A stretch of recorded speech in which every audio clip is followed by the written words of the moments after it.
સુરતના મોટા વરાછા વિસ્તારમાં આવેલ કેપિટલ લોન્સ ખાતે નવરાત્રિના 10,000થી વધુ ખેલૈયાઓની કેપેસિટીવાળો વિશાળ ડોમ ઊભો કરવામાં આવ્યો હતો.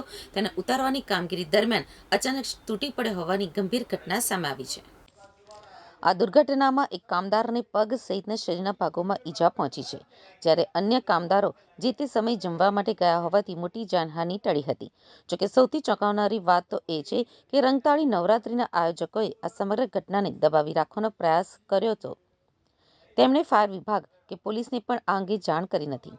આ ડોમ જે નવરાત્રિના આયોજન માટે બનાવવામાં આવ્યો હતો તે તૂટી પડતા નીચે પાર્ક કરેલી 2 ટ્રક અને એક કાર ઉપર પડ્યો હતો.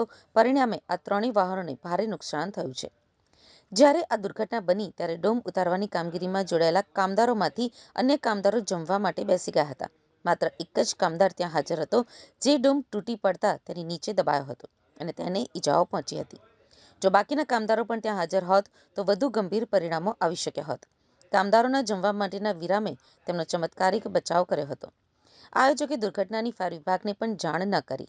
કેપિટલ લોન્સ ખાતે રંગતાળી નવરાત્રિનું આયોજન કરાયું હતું.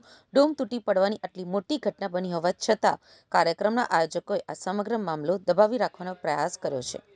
તેમણે તાત્કાલિક ફાયર વિભાગ કે પોલીસને આ અંગે જાણ કરી નથી, જે તેમની ગંભીર બેદરકારી સૂચવે છે. વહીવટીતંત્રને જાણ ન કરવાના કારણે આ ઘટનાના કારણો અને નુકસાનની યોગ્ય તપાસ થઈ શકી નથી.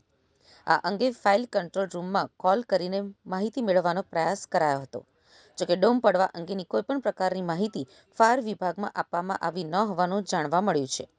આ સાથે જ ઉત્તરાણ પોલીસ સ્ટેશનના પીઆઈ ડીયુ બારડનો સંપર્ક કરીને આ અંગે જાણકારી મેળવવાનો પણ પ્રયાસ કરાયો હતો.